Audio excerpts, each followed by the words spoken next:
Hashtag railway reform 4 अप्रैल को social media पर भयंकर ट्रेंड करने लगा। सोशल मीडिया पर रेलवे से गुहार लगाते लोगों की बाढ़ आ गई।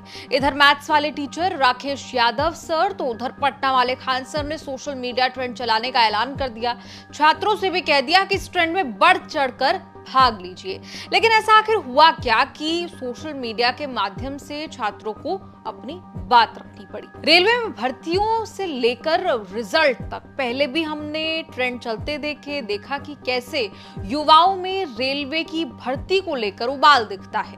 आखिर देश का सबसे बड़ा एम्प्लॉयर है तो उम्मीदें भी हैं। ऐसी ही 5 उम्मीदें मांगे बनकर सोशल मीडिया पर नजर आई। पहली मांग ये कि रेलवे कैलेंडर जारी किया जाए। दूसरी मांग ग्रुप डी में वैकेंसी की संख्या बढ़ाने को लेकर की गई। तीसरी मांग रेलवे भर्ती में वेटिंग लिस्ट की पारदर्शिता को लेकर की गई। चौथी मांग परीक्षा केंद्र छात्रों की सुविधा के अनुसार दिए जाएं, ये मांग की गई। और 5वीं भर्ती में किसी भी तरह की धांधली के खिलाफ सख्त कार्रवाई की उम्मीद की मांग की गई। मैथ्स वाले पॉपुलर राकेश यादव सर ने भी हुंकार भर दी, कह दिया कि अब भविष्य के साथ मजाक बर्दाश्त नहीं करेंगे। हमारी मेहनत का सम्मान चाहिए, बहाने नहीं। सबसे पहली मांग का पहले मायना समझिए। देश में चल रहे रिक्रूटमेंट बोर्ड साल के शुरुआत में ही एक कैलेंडर जारी कर देते हैं, चाहे वो यूपीएससी हो या दूसरा कोई बोर्ड हो। उसमें साफ लिखा होता है, मेंशन होता है कि इस साल कौन कौन से रिक्त पद भरे जाएंगे, कैसे भरे जाएंगे, फॉर्म कब भरा जाएगा, किन तारीखों पर एग्जाम होंगे, फाइनल रिजल्ट कब तक जारी हो सकता है। अब ऐसे में आप एक स्टूडेंट के लिए कैलेंडर की इंपॉर्टेंस समझ सकते हैं। मैथ्स वाले सर ने बताया कि रेलवे ने 2 फरवरी 2024 को कैलेंडर जारी किया। ऐसा पहली बार हुआ जब कैलेंडर जारी किया गया। अभ्यर्थियों को उम्मीद लगी कि रेलवे सुधर रहा है। सर ने कहा कि 2 फरवरी 2024 से आज तक रेलवे ने कोई भी पोस्ट का पूरा प्रोसेस कंप्लीट नहीं किया है, ज्वाइनिंग नहीं दी है। ऐसे में पहली मांग ये कि डिटेल्ड कैलेंडर जारी करे रेलवे। मेरे दोस्तों, रेलवे ने 2 फरवरी 2024 को पहली बार एनुअल कैलेंडर अनाउंस किया, जो कि इससे पहले कभी नहीं किया गया। इस कैलेंडर को देख के युवाओं की उम्मीद जगी कि शायद रेलवे अब सुधार पर है। लेकिन मेरे दोस्तों, 2 फरवरी 2024 से आज इस वक्त तक रेलवे ने एक भी पोस्ट का कंप्लीट प्रोसीजर कंप्लीट नहीं किया, किसी भी पोस्ट पर ज्वाइनिंग नहीं दी। तो हमारी पहली जो मांग है वो ये है कि रेलवे एनुअल कैलेंडर दे, जिसमें एक एक चीज को स्पष्ट रूप से लिखे कि कौन सी पोस्ट पे किस डेट को नोटिफिकेशन आएगा, किस डेट को एग्जाम होगा और किस डेट तक हम सिलेक्शन प्रोसेस कंप्लीट कर लें। इसके अलावा मांग ये कि रेलवे ग्रुप डी वैकेंसियों को बढ़ाया जाए। 2018-19 में आपको याद होगा करीब 1,03,000 से ज्यादा खाली पदों के लिए वैकेंसी अनाउंस की गई। उसके एग्जाम रिजल्ट ज्वाइनिंग आते आते कई साल लग गए।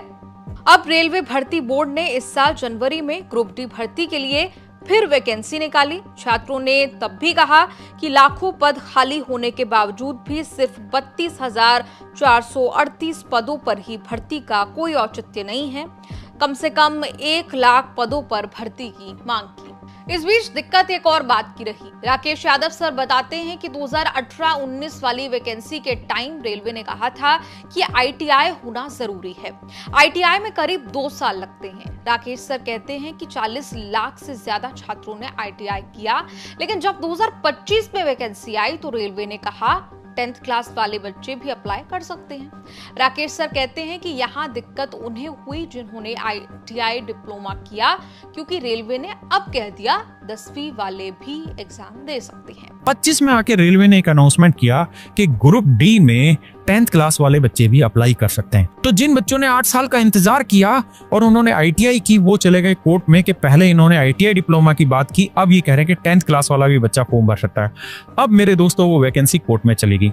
आप मुझे ये बताइए, ईमानदारी से गलती किसकी? बच्चों की गलती है, बच्चों को पढ़ाने वाले टीचर्स की गलती है, उनके माँ बाप की गलती है, या मेरे दोस्तों गलती है रेलवे रिक्रूटमेंट बोर्ड की? अगर गलती रेलवे की है तो इसका भुगतान भी रेलवे करेगा और इसका समाधान भी रेलवे निकालेगा जो उसके पास है, क्योंकि वैकेंसी बहुत खाली हैं। और अगर बहुत वैकेंसी खाली हैं तो जो आईटीआई वाले हैं उनको उनका हक दिया जाए, जो 10th वाले हैं उनको उनका हक दिया जाए, क्योंकि ना उम्मीदी बहुत बड़ा खंजर होता है किसी के लिए भी। इसके अलावा समस्या वेटिंग लिस्ट की भी है, दूर दराज दिए गए एग्जाम सेंटर्स को लेकर भी है और तथाकथित धांधली के खिलाफ हो रही कार्रवाई को लेकर भी है। रेलवे भर्ती को लेकर चल रहे लंबे विवाद के बीच याद होगा आपको 2023 में सरकार ने आधिकारिक डेटा में बताया था कि 2,74,000 पोस्ट भारतीय रेलवे में खाली है। इनमें 1,07,000 वो पद हैं जो सिक्योरिटी यानी सेफ्टी के लिए जिम्मेदार होते हैं। बता दें कि रेलवे रिफॉर्म की इस मुहिम को खान सर ने भी बढ़ाया। इस सोशल मीडिया कैंपेन की शुरुआत में ही खान सर ने एक वीडियो जारी किया। वीडियो में रेलवे से रिफॉर्म लाने का आग्रह किया। कहा कि ना रेलवे का कोई कैलेंडर है, ना वैकेंसी लिस्ट है, ना वेटिंग लिस्ट में पारदर्शिता का कुछ अता पता है।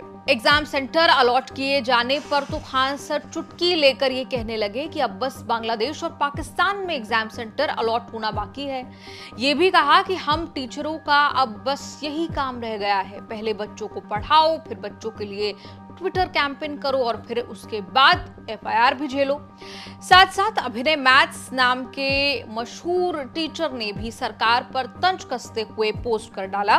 कहा कि सरकारें कहती हैं आत्मनिर्भर बनो और लोग कहते हैं समोसे चाय का स्टार्टअप कर लो। एक विद्यार्थी के जीवन में जितनी बुरी हालत हो सकती है वो आज भारत का युवा झेल रहा है। मुश्किल से मेहनत करे, पढ़ाई करे, फिर परीक्षा के लिए ट्विटर पर अभियान चलाए, फिर रिजल्ट के लिए आंदोलन करे और अगर गड़बड़ी हो जाए तो कोर्ट के चक्कर काटे। यही वजह है आज का भारत, जहां पढ़ाई से ज्यादा सिस्टम से लड़ाई करनी पड़ रही है। उधर रेलवे में खाली पड़े पदों के मुद्दों को उठाने वाले कांग्रेस नेता अनुपम ने भी कहा, कभी 2 साल के अंदर 4 लाख रेलवे भर्ती का वादा, कभी सारे रिक्त पदों को भर देने का वादा, तो कभी रेलवे कैलेंडर जारी करने का वादा किया था रेल मंत्री ने। लेकिन हुआ वही जो हमेशा होता है, रेलवे में नौकरी के नाम पर युवाओं के साथ धोखा जारी है।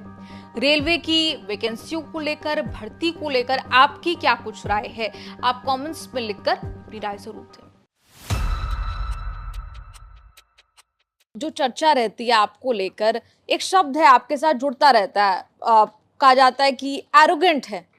एरोगेंट कह दिया जाता है आपको काफी बार। आपकी हो सकता है डिबेट्स में जिस तरह की आपकी आक्रामकता रहती है उसे लेकर भी, कभी आप किसी पर पानी फेंक देते हैं, तो उस तरह की जो आप पर टैग लगा हुआ है एरोगेंट है। देखिए, हर व्यक्ति का अपना एक व्यक्तित्व होता है। मैं कुछ गलत चीजों को बर्दाश्त नहीं कर पाता हूं, मैं रिएक्शन दे देता हूं जल्दी। शायद वो राजनीति के अंदर हो सकता है बहुत सूटेबल भी ना हो, लेकिन अगर आप डिबेट्स का फॉर्मेट देखेंगे, 4-4 लोग एक ही मानसिकता के बैठ जाते हैं, एक व्यक्ति को दबाया जाता है। आप अपने पूर्व प्रधानमंत्रियों को देशद्रोही कहें, आप कांग्रेस पार्टी को गद्दार कहें, तो स्वाभाविक है कई बार उत्तेजना आती है। लेकिन मैं आपकी बात से सहमत हूं। मैं एरोगेंट शब्द से तो सहमत नहीं हूं, उत्तेजित जरूर रहता हूं, और वो उत्तेजना राजनीति में कहीं ना कहीं नुकसान देती है। फिर भी मेरे जो भाव हैं और मेरा जो आचरण है वो हमेशा से मेरी पार्टी की विचारधारा और देश के लिए क्या सही है, कई बार मैं सीमाओं को लांघकर भी उस पाले को पार कर जाता हूं। हो सकता है राजनीतिक मेरे भविष्य के लिए, वर्तमान के लिए बहुत अच्छी ना रहती हो, लेकिन मैं सच के साथ चलने में विश्वास